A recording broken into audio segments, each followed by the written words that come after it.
quick tutorial on dust management strategies. We're going to pick up from the same project we've been thinking about with this second story addition and rear two-story addition to a house at the West End. We've done the exterior protection plan. We've worked through our strategies to figure out interior protection and how we're going to access areas like our mechanical area, how we're going to access the main floor and get up to the second floor. And if you haven't seen the video on interior protection plans, please see that first. Now, for our dust management strategies, we really need to do first the interior protection plan because it sets up where we'll be working in the house, walking in the house, and what kind of activity we're doing. And the reason why we don't put them on the same plan is because we're using different equipment and materials. It can often get quite confusing if you layer it all onto one plan. So I find it's quite easier to just make a separate plan. So let's go back to the scope of work here. So we are doing very little in the basement except for manipulating the mechanicals to add this second story addition. The main floor is really only used as egress to get to the second story. So again, limited work happening. We are opening up some ceilings in the family room and study to allow for the addition of this new master ensuite at the back. And we're doing a lot of work upstairs to deconstruct the existing main floor. So our dust management strategy, much like our site protection strategy, is going to be varied across the house based on complexity. So let's start just in the basement where we're effectively doing very little except for ramboarding down to the floors to get to the mechanical suite. So do we think we need about dust protection downstairs? Probably not. We're simply walking down the stairs on protected floors to get to the furnace, shut the hot water tank off, get to the panel. Very limited work done. So I'd say for this plan, we effectively don't need to think about dust control downstairs. Now, if you were doing a plan where you had more invasive work, you were opening ceilings in this laundry area, then you'd want to consider doing a dust control plan for the basement as well.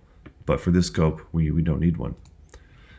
Now, the main floor is we're doing a bit more. We're coming into this door, and if you're working through the winter time, every time you're in and out of this door, which could be 100 times a day, you're going to expose the main floor to cold air, breeze, dust from above. So we do want to consider dust control on the main floor.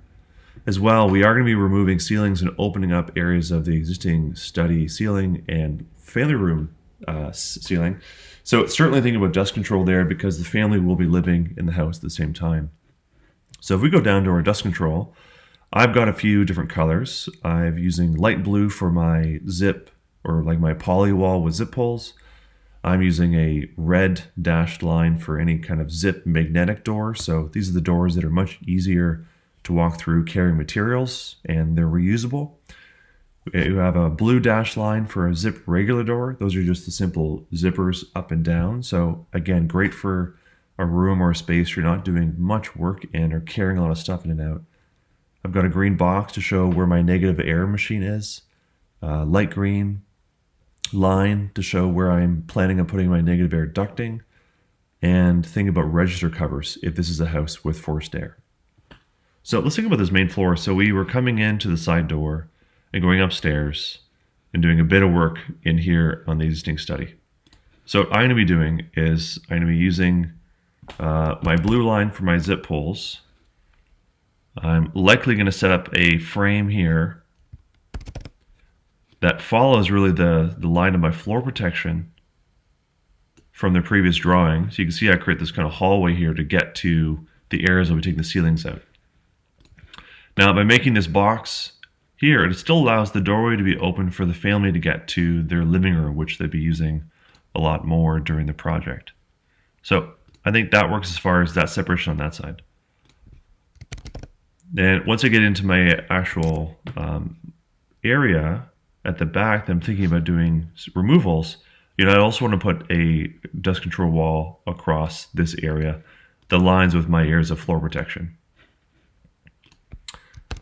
And in my existing study, if the family's storing materials or furniture in this corner, I'd really advise against it. We do have ceilings being altered here to get to the plumbing. So I might decide in this case that, I'm going to leave this room fully open to this space and to this space due to the work being done. Now, the one thing you could consider is, because you're only working in the ceilings here seldomly, is I could put in a dust door here that allows me to get in from this main entrance into this area while doing ceilings without opening it up all the way. So the more incremental spaces you can lock and close, the easier dust management is going to be. So maybe I put a standard zipper door on here.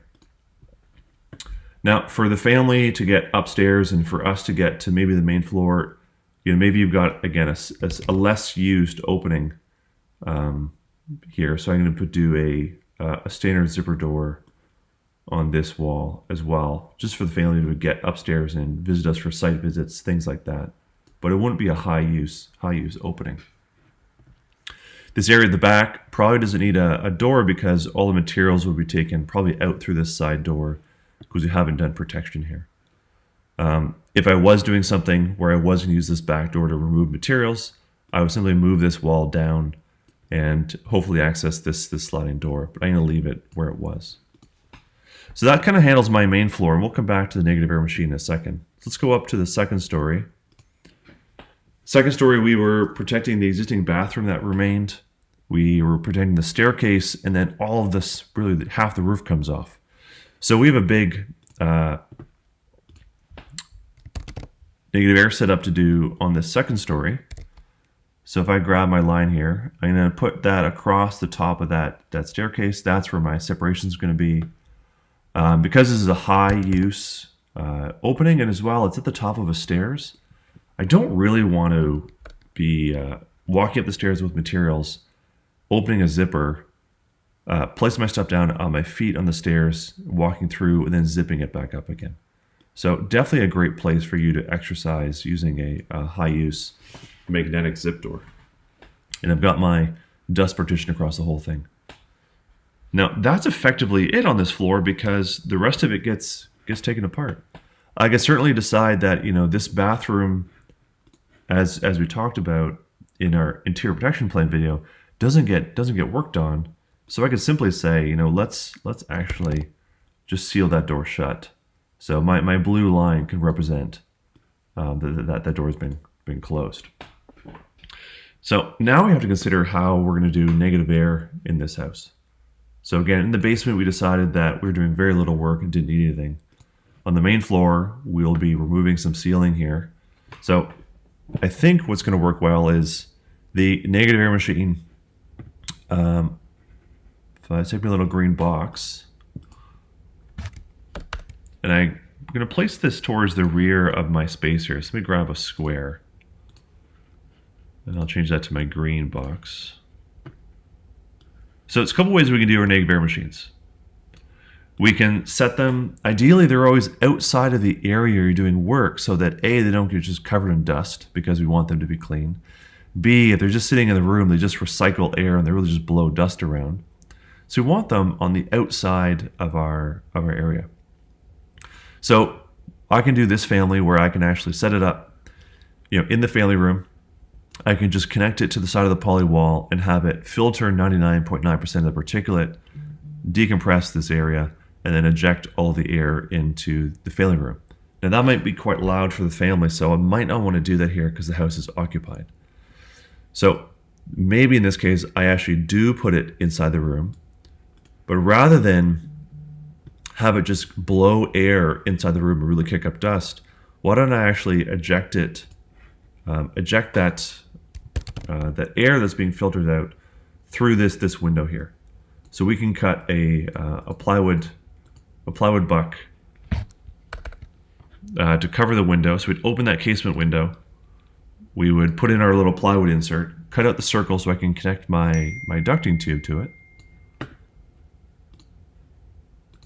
And I can drop that opacity again because it matches my key, and I also see where it's going. So I'm saying this is my negative air machine. It's ejecting through that window. So it's showing us that really we have pretty good coverage here. We've got a sealed door here. We're taking ceilings out in this room, adjusting ceilings here. We have a dust wall here to create a negative zone. We have a dust door here, and we have a fail-safe sort of back here. And our machine sits on the floor and ejects through that window. If I was only doing a smaller space, I could certainly take this machine and set it up in this room. And maybe that's a better idea, actually, because if the family members are going to use this backyard at all through the project, maybe ejecting this machine through a side window is probably a better, less invasive thing to do. So maybe that's a better plan there. So if we copy these and go up to our upstairs, we can figure out how to put our negative air machine on the second story. So I'm going to copy those and go upstairs. So upstairs,